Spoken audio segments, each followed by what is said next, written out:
till the corner and it go. To make it pretty baby on Sunday go. This is outside Let There Be Neon. My office is literally only 1 block away. Car. What's up guys, if you're new around here, my name is saradietschy. I am in a neon shop right now. Welcome to another episode of That Creative Life, where we explore a creative topic or a person. Today it's a neon shop. Look at all of it. Look what we have going on around us. Try to put as many displays up. Some of these are people's pieces waiting to be picked up. You know, we're limited in space. It's New York City. How much commercial do you do compared to how much like personal projects? Do people come in and be really, like, hey, I want something for my bedroom? It's 50-50. It's all over the map. All over the map. It could be artwork, it could be restaurants, visual displays, private gifts. It could be special events, film and TV work, everything. Pop-up shops. Pop-up shops are the cool thing. They're popping up. It's amazing. It first opened up shop in 1972, and it has been in this location since '84. I'm gonna bring you along on a tour, and also I have a neon piece in the works for the office. My name is saradietschy, rhymes with peachy, because my last name is very, very difficult to spell. So the peach has kind of been a part of my brand. So I thought, what a perfect way to really brighten up the office and make it epic. It's to make a neon peach. That's how you do that. Thank you. Oh my God, thank you. I'm sorry, I didn't get Ed. So right behind me, Ed is working on the peach, the neon peach that is going to be the cherry on top of my office. Something has been missing, and it's a neon sign. I'm like giddy. And so tell me a little bit about the process. So you have the outline of what you're gonna do. And what's the first step? You have this. How do you take a straight piece of glass and turn it into that? Well, we get a pattern from the art department. They do the layout. I bring it over and they just fill me in little information where the transformers are gonna go, where they have to run the wires.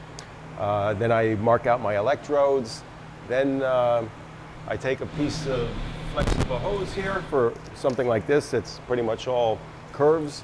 And then I measure out a piece of glass, and that's how I figure out where I'm going to make my first bed.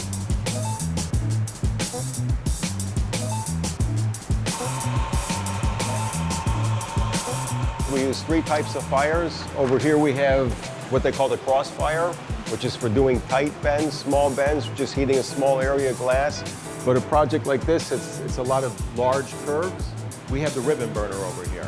The ribbon burner, it's an adjustable flame, so we can adjust it to however much glass I need to heat up for my bed.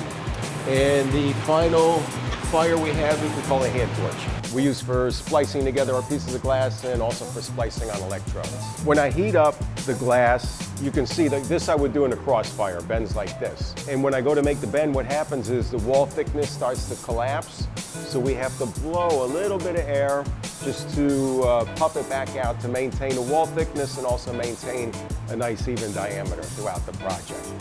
And you just, by experience, you know how much to blow. You start out, sometimes you blow too much, you end up with a lot of bubbles. When you first learn to bend, it's 100% concentration. You have gravity working against you. That's the biggest thing, because you come out of the fire, the glass wants to slump, so you constantly have to turn. You get burned a lot, you get cut a lot, and after a while you just learn where to grab the glass.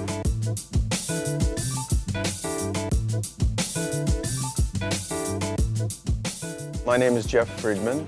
I'm the owner of Let There Be Neon. Let There Be Neon was founded in 1972 by the light artist Rudy Stern. Rudy was also a filmmaker, kind of a guerrilla warfare, kind of the streets filmmaker at that time. If you know about film work and video work, Rudy was using at that time on the street the first portable video equipment, which was like 2 tons worth of equipment. He saw this need for neon. He loved neon, and it was like a forgotten craft at that point.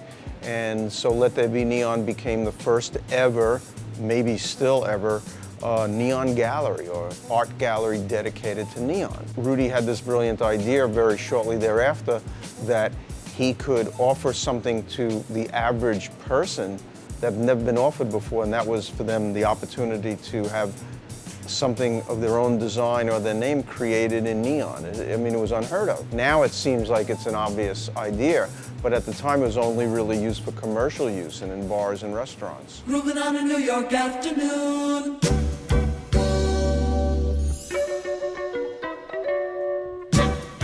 When I grew up in like the 70s and 80s, New York had more of a sleazy, sleazebag reputation.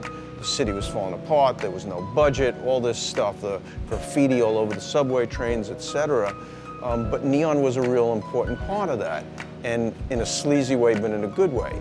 So it was everywhere. It was in all these storefronts and in bars, and then when Let There Be Neon started in '72, you began to see a creative possibility for neon, which we'd like to think that we were somewhat responsible for. As time marched on into the cleaner 90s and 2000s up until today, where there's a huge amount of wealth that's come into New York, leaving or pushing the less well-to-do people and creative artists and writers, et cetera, fashion world out of Manhattan, more into the outer boroughs, most noticeably Brooklyn. Real estate prices have become so expensive.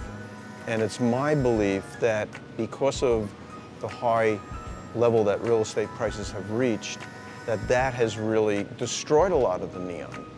That old historical signs are coming down because a new storefront or a new national chain is moving in and they're putting their plastic sign on it or their LED sign on it, and it's just uninteresting and very boring. The more exciting stuff is the artists that come to us, or even the regular storefront people who say, well, okay, my name is like, you know, Joe's Pizza, but give me something more than that.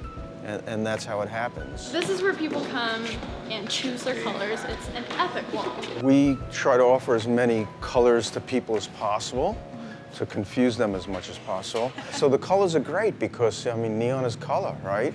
And you have like these different hues and shades, and there's so many possibilities.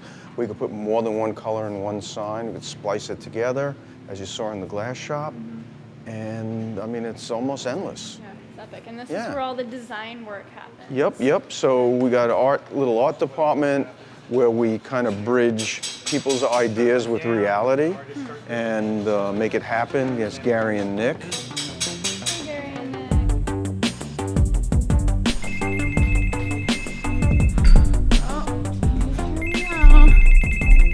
Unlocking.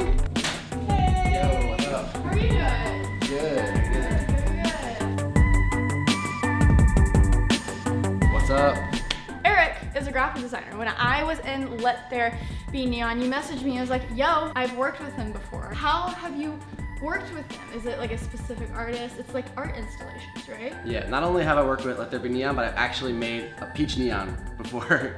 Like What? a small, tiny one for an Atlanta project, you know, the Georgia Peach. Oh my gosh, yeah. I work with this artist collective team within WeWork. We design the neon signs, we paint the murals by hand, we design them too. So that's how I got started with working with neon, was through WeWork and through Lunch Money. Basically, we work with interior designers. They tell us what the theme of the building is, and then we start to think about what kind of art we want to put in it. WeWork loves doing neon signs, so you know, we just started making them for pretty much every single building. It's probably my favorite part of the job, because you can go from a tiny little sketch on paper, putting it in the computer, and then like a couple months later, it's shining and everyone's taking pictures of it. It's like everyone's favorite thing in the space. So this is basically my digital sketchbook. I don't just do neons in here, this is for all my projects. Okay. It's really good for murals because you can just take a photo of the wall and start drawing right on the wall versus drawing a sketch, scanning it in.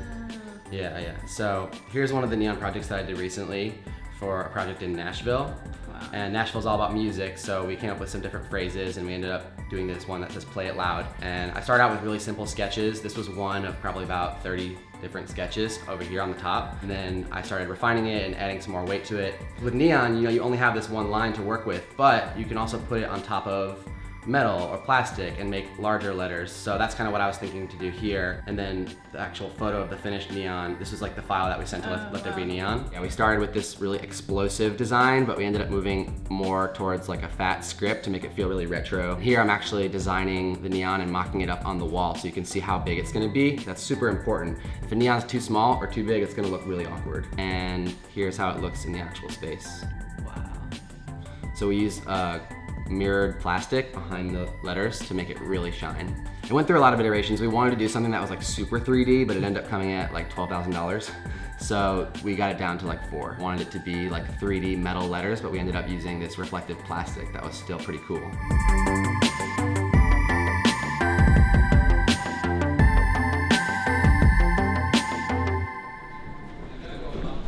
It's like we're going down into the dungeon.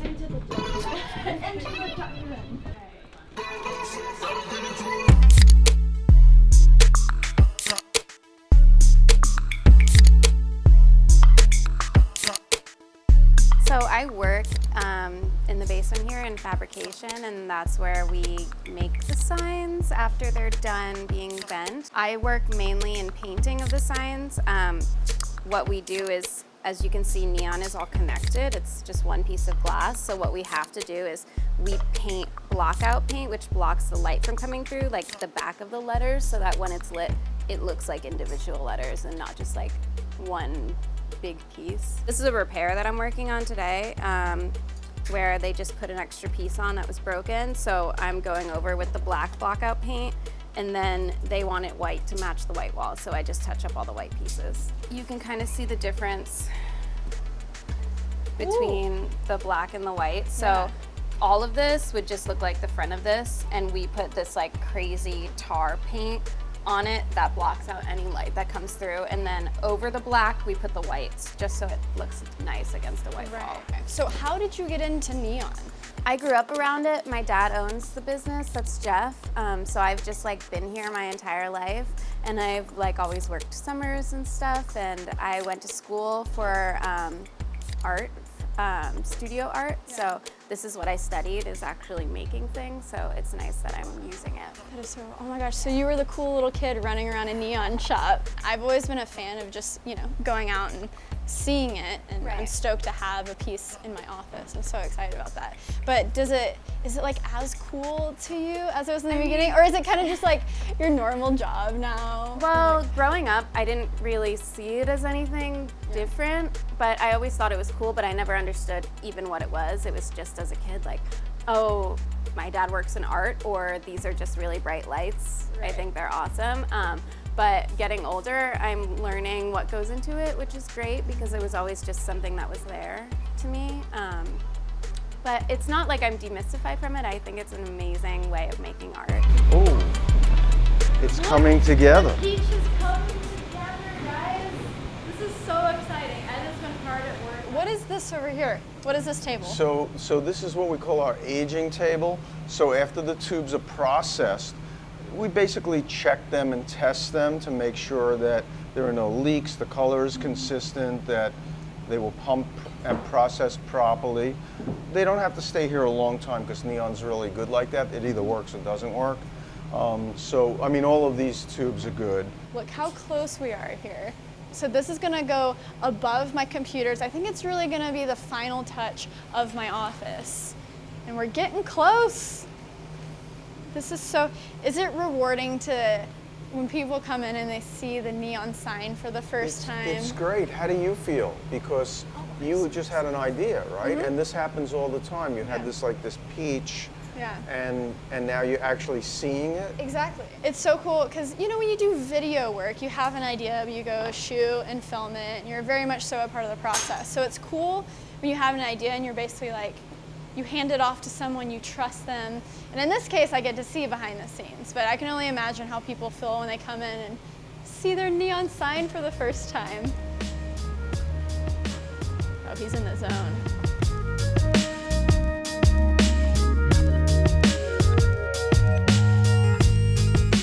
Okay, what Joseph is doing is he's hooking the unit up to the, we call it our pumping system. And he's going to open up the stopcock and put it under a partial vacuum. And once it's under partial vacuum, he'll start our bombarder, which is a very large transformer. At that point, he'll be lighting up whatever remaining air is in the tube. Then the tube, he heats it up to about 430 degrees Fahrenheit, burns off any impurities. Then he's going to open the stopcock again and pull it down to ultra high vacuum. And after it cools, he can backfill it with the argon. It's going to be so beautiful.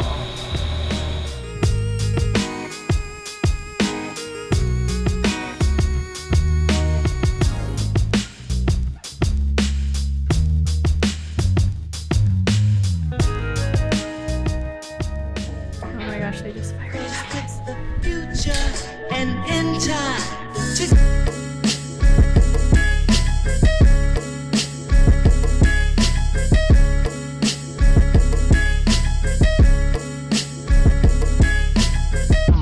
I'm gonna have to figure out the lighting in my office to make it work for videos, but I'm just so stoked on this. Even if you don't know the specifics of what you love or want to do or where you see yourself in the future, which I think is a ridiculous thing to aspire to, like where do I see myself in the future? Who cares? Where do you see yourself right now? Be happy. I mean, you could take breaks, do other things, and try other things. Always keep it new, always keep it fresh and creative, and absolutely don't give a hoot about what other person's opinions might be. The roads will lead you where they lead you. All I can say is try to be as focused as you can, try to do what you really enjoy doing, and don't stop. Shout out to Let There Be Neon and everyone who was involved with this process. It was so cool to document it and share that with you guys. Follow them on Instagram. Their Instagram is linked in the description below. Wow. Wow, wow. I can't wipe a smile off my face. Let me know if you like this video. Hit that subscribe button down below for new videos every single week. I hope you guys enjoyed this episode of That Creative Life. Go out there and crush it. Live your best creative life, because yeah, that's all you can do, guys. Okay. Stay peachy. Stay peachy. Okay, bye.